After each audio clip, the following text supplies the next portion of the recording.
വിധി തളർത്തിയ ശരീരവുമായി ഉറ്റവരും ഉടയരുമില്ലാതെ UAE ആശുപത്രിയിൽ കഴിഞ്ഞിരുന്ന മുംബൈ സ്വദേശിനിക്ക് സ്നേഹത്തണലൊരുക്കി ആൽഫ പാലിയേറ്റ് കെയർ 61 വയസ്സുകാരിയായ ജൂലിയറ്റ് ഇഗ്നേഷ്യസ് ആണ് കഴിഞ്ഞ നവംബർ 26-ന് തൃശൂർ എടമുട്ടം ആൽഫയിലെ ആഷസ് കെയർ സെന്ററിൽ അന്തേവാസിയായി എത്തിയത്. മാതാപിതാക്കളും 3 സഹോദരിമാരും ഉൾപ്പെടുന്ന കുടുംബത്തിലായിരുന്നു ജൂലിയറ്റ് ജനിച്ചത്. 9ാം ക്ലാസ്സിൽ പഠിക്കുമ്പോൾ പിതാവ് മരിച്ചു. 20ാം വയസ്സിൽ വിവാഹിതയായ ജൂലിയറ്റിന്റെ കുടുംബജീവിതം പക്ഷേ അധികം നീണ്ടുനിന്നില്ല.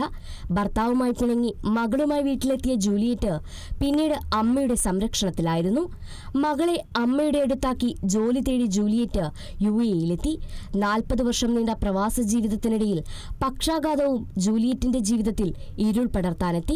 പ്രാർത്ഥനയ്ക്കായി പള്ളിയിലെത്തിയപ്പോൾ ബോധരഹിതയായി നിലത്തുവീണ ജൂലിയറ്റിനെ അവിടെയുള്ളവർ ദുബായിലെ ആശുപത്രിയിലെത്തിക്കുകയായിരുന്നു. പക്ഷേ ശരീരം തളരുകയും പൂർണ്ണമായും ബോധം നഷ്ടപ്പെടുകയും ചെയ്ത ജൂലിയറ്റിനെ തിരിച്ചറിയാനുള്ള ഒന്നും തന്നെ ആശുപത്രി അധികൃതർക്ക് ലഭിച്ചില്ല. 1 വർഷം നീണ്ട ചികിത്സകൾക്കൊടുവിൽ ജീവിതത്തിലേക്ക് അത്ഭുതകരമായി തിരികെ എത്തിയെങ്കിലും തുടർന്നുള്ള സംരക്ഷണത്തിന് നിയമപരമായി തടസ്സങ്ങളുള്ളതിനാൽ ആശുപത്രി അധികൃതരുടെ നിർദ്ദേശപ്രകാരം ദുബായ് കോൺസുലേറ്റ് ഇന്ത്യൻ എംബസിയുമായി ഇടപെട്ട് ഇവരെ നാട്ടിലെത്തിക്കുന്നതിനുള്ള നടപടികളെക്കുറിച്ച് ആലോചിച്ചു. ഇതിനിടെ ആശുപത്രി അധികൃതർ മകളെ ബന്ധപ്പെട്ടെങ്കിലും അമ്മയെ സ്വീകരിക്കാൻ തയ്യാറല്ലെന്നായിരുന്നു മറുപടി. ഒടുവിൽ ഇന്ത്യൻ എംബസി അധികൃതർ ആൽഫ പാലിയേറ്റീവ് കെയർ അധികൃതരുമായി ബന്ധപ്പെട്ട് ഇവരുടെ സംരക്ഷണം ഏറ്റെടുക്കാൻ കഴിയുമോ എന്ന് അന്വേഷിക്കുകയായിരുന്നു. ആൽഫ പാലിയേറ്റീവ് കെയർ അധികൃതർ സമ്മതം മൂളിയതോടെ നവംബർ 26-ന് ദുബായ് കോൺസുലേറ്റ് അധികൃതർക്കൊപ്പം ജൂലിയറ്റ് നെടുമ്പാശ്ശേരിയിലെത്തുകയും എടമുട്ടം ആൽഫയിലെ പുതിയ അന്തേവാസിയായി മാറുകയുമായിരുന്നു. She is happy now. Very happy. Very happy, but little missing also. Little missing because 3 sisters are in Mumbai, but there is no good no relation. connection, nothing. Yeah.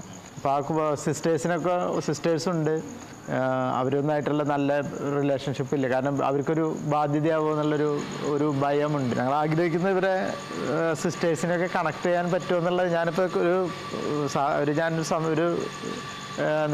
Conversation ഉണ്ടായി.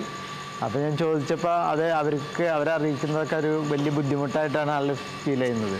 അല്ലെങ്കിൽ അവർ അറിയിച്ചാൽ തന്നെ അവരുടെ അതിപ്പോൾ ആലോചിക്കണം. അവരോട് ചോദിച്ചു നമ്മൾ എങ്ങനെയാണ് അവരെ നമുക്ക് കണക്ട് ചെയ്യാൻ പറ്റുമോ എന്ന് ചോദിച്ചപ്പോൾ അവരെ അങ്ങനെ ആവശ്യപ്പെട്ടിട്ടുണ്ടെങ്കിൽ അവരെങ്ങനെ അത് ആക്സെപ്റ്റ് ചെയ്യുന്നുള്ളതിനെ കുറിച്ച് ആൾക്ക് വലിയ ആശങ്കയാണ്.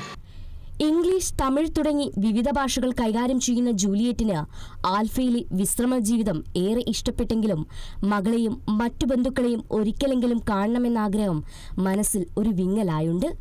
പരസഹായത്തോടെ ഇപ്പോൾ നടക്കാൻ കഴിയുന്ന ജൂലിയറ്റ് ബന്ധുക്കളാരെങ്കിലും തന്നെ അന്വേഷിച്ചു വരുമെന്ന പ്രതീക്ഷയിലാണിപ്പോഴും. Kerala vision news, Thrissur.